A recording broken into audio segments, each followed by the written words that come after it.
இன்றைக்கி எங்கே பார்த்தாலும் ரிசெஷனுங்கிற அந்த ஆர்வேர்டு ரெஃபரன்ஸ். நாம் சும்மா இருந்தாலும் இந்த மீடியா நம்மளை சும்மா விடுறதில்ல. ரிசெஷன் வருமா வராதா, இருக்கா இல்லையா அப்படின்னு நம்ம வயிற்றுல புளியை கரைச்சிட்டு இருக்காங்க. அது காணாதுன்னு இந்த யூடியூபர்ஸ் வேற நாம் ஏற்கனவே ரிசெஷனில் தான் இருக்கிறோம் அப்படின்னு சில பேர், இன்னும் மோசமாகும் எல்லாத்தையும் விற்றுட்டு வெளியில் ஓடி போயிடுங்க அப்படின்னு பயமுறுத்துகிற சில பேர். ஸோ உண்மையிலே என்ன தான் நடக்குது அதை விளக்குறதுக்கு தான் இந்த எபிசோட்.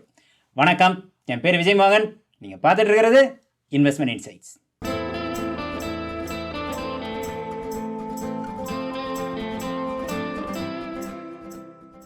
ரிசெஷன்னா என்ன, ரிசெஷன் வந்தால் கவர்மெண்ட் எப்படி அதை டேக்கிள் பண்ணும் அப்படின்னு விளக்கமாக நாம் ஏற்கனவே ரிசெஷன் எக்ஸ்பிளைன்ட் அப்படிங்கிற எபிசோடில் பார்த்துட்டோம்.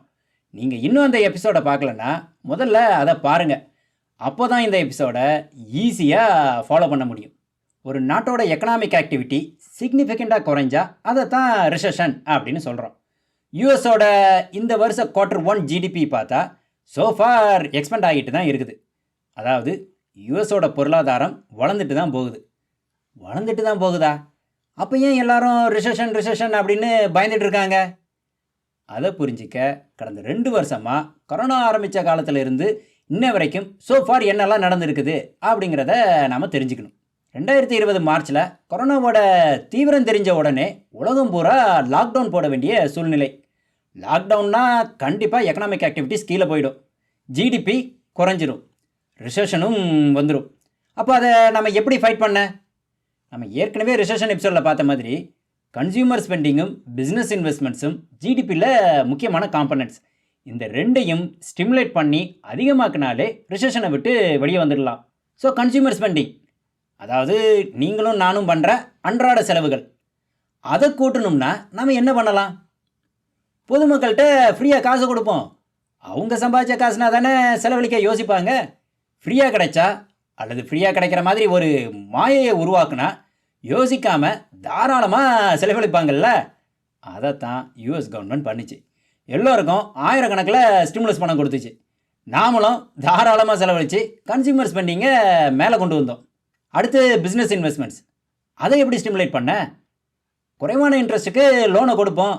பாய பிள்ளைங்க நான் முந்தி நீ முந்தின்னு அடித்து பிடிச்சி கடனை வாங்கி இன்வெஸ்ட் பண்ணுவாங்க அப்படின்னு ஃபெடரல் ரிசர்வ் ஃபெட் ஃபண்ட்ஸ் ரேட்டை 0க்கு கொண்டு வந்தாங்க. அதோட நிறுத்தல அவங்க ஓப்பன் மார்க்கெட்டில் ஒவ்வொரு மாதமும் பல பில்லியன்ஸ்க்கு பாண்ட்ஸ் வாங்க ஆரம்பித்தாங்க. இதுக்கெல்லாம் அவங்களுக்கு எங்கேருந்து பணம் வந்துச்சு அப்படின்னு நீங்கள் கேட்கலாம். வேறு எங்கேருந்து? பிரிண்ட் அடிச்சு தான்.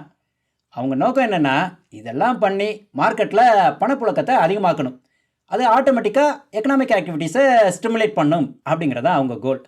அதே மாதிரி தான் நடந்துச்சு. யூஎஸோட ஜிடிபி 2020 Q2 31% கிராஷ் ஆகி கீழே போனாலும் அடுத்த குவார்ட்டரே ரெக்கவர் ஆகி மேலே வர ஆரம்பிச்சிருச்சு. வெரி குட், நல்லா தானே போயிட்டுருக்கு. இப்போ என்ன பிரச்சனை? மார்க்கெட்டில் அளவுக்கு அதிகமான பணப்புழக்கம் இருந்தால் என்ன ஆகும்?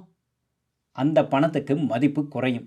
அப்போது அன்றாடம் பயன்படுத்துகிற பொருட்களோட விலை அதிகமாகும். $10 வித்துட்டு இருந்த பொருட்கள் எல்லாம் $11 ஆகும். அதுதான் இன்ஃப்ளேஷன். கடந்த 10 வருஷமாக ஆவரேஜாக 2% இருந்த இன்ஃப்ளேஷன் இப்போது 8.3% இருக்குது. ஆக்சுவல் டாலர் வேல்யூவில் ஜிடிபி நல்ல மேலே போகிற மாதிரி தெரிஞ்சாலும் இன்ஃப்ளேஷன் அக்கௌண்ட்டில் எடுத்து ரியல் ஜிடிபியை பார்த்தோம்னா அது இந்த வருஷம் Q1 நெகட்டிவ்க்கு போயிடுச்சு, -1.4%. இதில் நல்ல விஷயம் என்னென்னா கன்சியூமர் ஸ்பெண்டிங்கும் ப்ரைவேட் இன்வெஸ்ட்மெண்ட்ஸும் கீழே போகலை, அது மேலே தான் போயிருக்கு. ஆனாலும் இப்படி இன்ஃப்ளேஷனை கண்ட்ரோல் இல்லாமல் வளர விடலாமா? அது யாருக்குமே நல்லதில்லை. அப்போது இன்ஃப்ளேஷனை குறைக்க நாம் என்ன பண்ணணும்?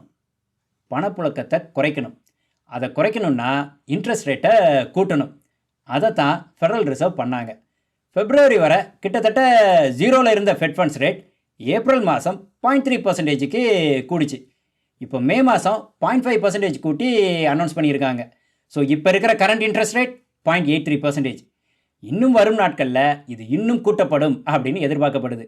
இப்போது 8.3%ல் இருக்கிற இன்ஃப்ளேஷனை 2 to 3%க்கு கொண்டு வர வரைக்கும் இந்த இன்ட்ரெஸ்ட் ரேட் கூடிட்டே தான் போகும் அப்படின்னு நாம் எதிர்பார்க்கலாம். ஆனால் இப்படி இன்ட்ரெஸ்ட் ரேட்டை கூட்டிகிட்டு போனால் எக்கனாமிக் என்ன ஆகும்? அதோட வளர்ச்சி குறைய ஆரம்பிச்சிடும். ஏன்னா இன்ட்ரெஸ்ட் அதிகமாக இருக்கும்போது புது இன்வெஸ்ட்மெண்ட்ஸ் பண்ண கம்பெனிஸ் தயங்குவாங்க. இன்வெஸ்ட்மெண்ட்ஸ் குறைஞ்சா ஜாப் மார்க்கெட்டும் ஸ்லோவாகும். அப்படின்னா வேலைவாய்ப்பு இப்போ இருக்கிறத விட குறைஞ்சிரும். ஜாப் மார்க்கெட் ஸ்லோ ஆனால் கன்சியூமர் கான்ஃபிடன்ஸ் குறையும். அதாவது கண்ணாப்புனான்னு செலவழிச்சிட்டு இருக்கிற மக்கள் உஷாராகி பார்த்து பார்த்து செலவழிப்பாங்க. அப்போ நம்ம ஜிடிபி என்ன ஆகும்? Private investments and consumer spending ஜிடிபியோட முக்கியமான காம்பனன்ட்ஸ். அந்த ரெண்டும் கீழே போனால் ஜிடிபியும் கீழே போயிடும். அப்படி கீழே போகிற ஜிடிபி ஓவராக கீழே போய் நெகட்டிவ் டெரிட்டரிக்கு போயிடுச்சுன்னா அதுதான் ரிசெஷன். ஸோ இப்போ நாம் ரிசெஷனில் இருக்கிறோமா?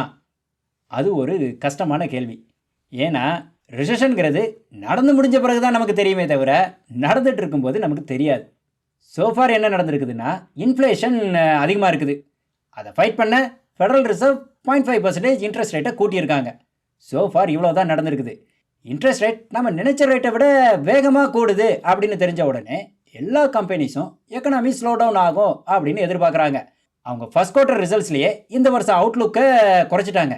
அதாவது நாங்கள் எதிர்பார்த்த மாதிரி இந்த வருட வருமானம் இருக்காது, குறைவாக தான் இருக்கும் அப்படின்னு அவுட்லுக்கை குறைச்சிருக்காங்க. ஜாப் மார்க்கெட் பார்த்தா சோஃபார் ஸ்ட்ராங்காக தான் இருக்குது. ஏப்ரல் மாதம் 428,000 ஜாப்ஸ் கூடியிருக்குது.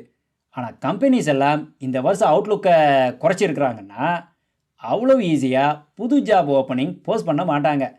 ஜாப் மார்க்கெட் வரும் மாதங்களில் ஸ்லோ டவுன் ஆகிறதுக்கு நிறையவே வாய்ப்பு இருக்குது. கன்சியூமர் ஸ்பெண்டிங்கும் சோஃபார் ஸ்ட்ராங்காக தான் இருக்குது. ஆனால் கன்சியூமர் சென்டிமெண்ட் வீக் ஆகிட்டே போகிறத நாம் இங்கே பார்க்கலாம்.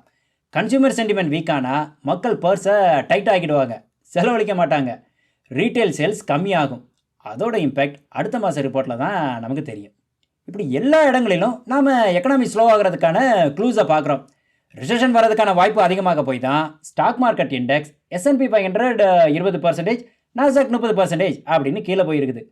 குறிப்பாக டெக்னாலஜி செக்டார் ரொம்பவே கீழே வந்துருக்குது. ஏன்னா ப்ரைவேட் இன்வெஸ்ட்மெண்ட்ஸ் குறைஞ்சா ஃபஸ்ட்டு கட் டெக்னாலஜி பட்ஜெட்டில் தான் நடக்கும்.